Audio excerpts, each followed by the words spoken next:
Michelle with Arise Ministries, and once again I'm just so excited to bring to you this Testimony Tuesday video here in just a moment. If you are a woman out there that is struggling to become pregnant or to maintain your pregnancy to full term, and this is a video then that you're going to want to check out.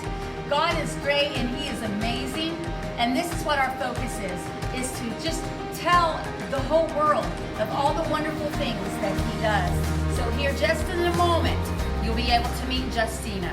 Stay tuned.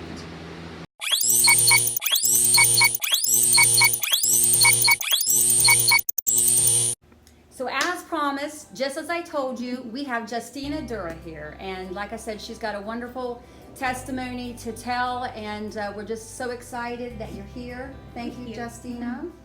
Hi. And so from what I understand, your testimony is that you were having a problem, you and your husband were, how long were you guys trying to, Yeah, we got married in September of 2016.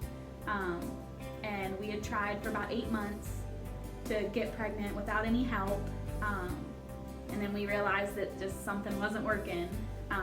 So we went to my primary doctor, who referred us to an endocrinologist, which is a hormone specialist. And I found out I had polycystic ovarian syndrome and a pituitary tumor. And those two mixed together was going to make it very difficult, if not impossible, for us to conceive, which is not something anybody wants to hear. But nothing is impossible with God. No, it's not. He did not let me down. So after we got that news, we hadn't really told anybody we were trying. And then we had come to church after that appointment and asked for prayer over it, just because I knew ever since I was a little girl, I wanted to be a mom. If you look at any of my kindergarten papers where it says, what do you want to be when you grow up? It says, I want to be a mom. But so I knew it was going to happen some way. And then I came to church and you prayed for me. And she actually told me that I was going to have a baby, which I guess is kind of, I won't lie, I was skeptical about it, just because someone tells you, got one person telling you can't have a baby, and then someone else telling you that the Lord told her that you're going to have a baby. This time next year. Yes. Yes. And I think this was in May or June. My appointment when I found out that they told me I couldn't have a baby was in May. And then in June, I think beginning of June is when we prayed.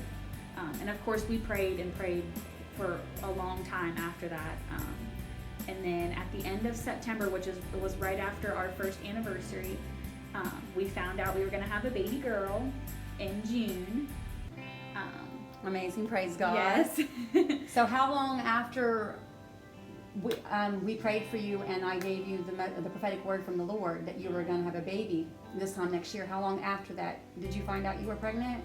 So you prayed for me in like June, so 3 months. 3 months after that. 3 months. And then I was actually due in June when she had prayed for me. That's awesome. That's Wow. not when she came, but June was when I was supposed to have her. So we got a little girl and she's beautiful, and I don't feel like I'm worthy of it, because I don't know, obviously I love being her mom, but to be given a gift like that, and it makes you feel special. But God thinks all of us are special. But He gave her to me, and she has been a blessing ever since.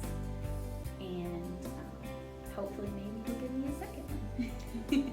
Well, this is an awesome testimony, but I think your testimony goes even beyond conceiving. It does. So for those that are out there that might have had a baby and maybe you're going through some challenges with that, from what I understand, there was complications after the baby was born. What happened there? She was 7 weeks early. I thought I was just having back pain. And I went to labor and delivery, and I was 4 centimeters dilated at only 33 weeks, and which isn't ideal. They want you to at least make it to 35, but you're supposed to make it to 40. And they tried to stop my labor, and I got preeclampsia, which is high blood pressure, and they were worried about her and me. So they just let nature take its course, and 41 hours later, with no epidural, I had a baby girl. She was 4 pounds. She had some breathing issues. She was anemic, so she had to have a blood transfusion. She was in the NICU for 20 days, and we got to bring her home. And it wasn't in there. We had her home for like 5 days, and I just started noticing she was a little different. She was paler, or her skin would be kind of gray. So we took her to the ER and found out that she had some kind of virus or infection, and it caused her to, she had to be intubated, and a machine was breathing for her. And I'm sure as a mom, that was scary. It was, especially when you get that excitement. I thought everything was okay because we got to take her home. Right.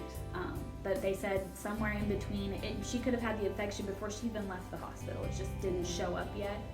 And then she was hospitalized again for a week, but with a little bit of oxygen. It was really hard on her respiratory system, and she's 1.5 years now and still has respiratory problems, but she gets through them every time without medication and without oxygen, which is rare for a preemie. And at this time, when she was in the hospital during this time, we had a lot of people praying. Yes. And she was life-flighted. We didn't think she was going to make it. Your oxygen stats are supposed to be in the 90s or above, and hers dropped below 10. So how'd you keep your faith up during that time?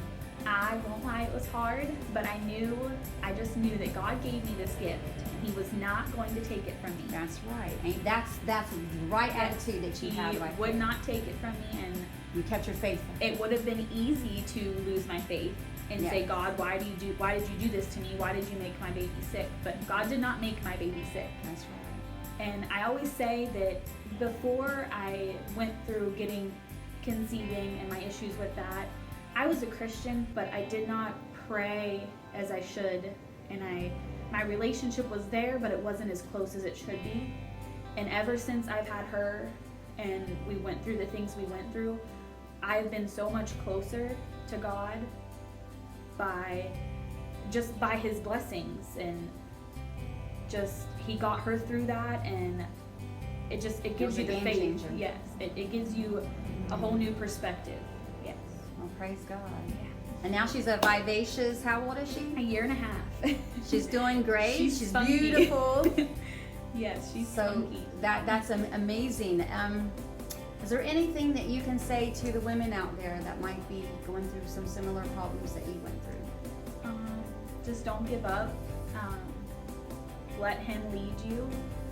It's not going to happen when you want it to. It won't. It's his timing. It's not mine. It's not yours either. He is going to give you a baby when he thinks you're ready. And believe me, his timing is perfect. He's not too late and he's not too early. He's perfect. And just keep your faith. Don't lose it. He's got to be the center. And if he is the center and you're letting him guide you, then you'll have no problems. Well, that's some good advice. I'm really just thankful to the Lord that he was able to use you in this situation to, your faith grew. I'm sure the same thing with you and your husband, and now you've got this beautiful miracle. I'm so glad that you maintained that faith, that you didn't give up. It would have been easy to, but yeah. We both kept our faith, so it leaning on each other helped as well. But you know what? We all have challenges, and we all have things that we need to trust God, that we need to believe him for. So wherever you're at, I just beg you to draw close to the Lord. Read the Word, because the Word of God is what builds your faith. Make sure that you quote scriptures and that you speak in line with the Word of God, because it does build your faith. It encourages you. And allow testimonies like the one that you heard of Justina be an inspiration to you, because God is faithful. And what God will do for one, he will do for somebody else, because he does not have favorites. But he does need you to trust him, and he does need you to maintain faith in him and to not give up. And I'm very thankful that we had this story and for you sharing this with us today. And I almost wish we had her here so everybody could see this beautiful little girl. She's a sweetheart. But thank you for tuning in. Every Tuesday we'll have other testimonies. So check us out next time. And once again, Justina, thank you for being with us. Thank you for having me.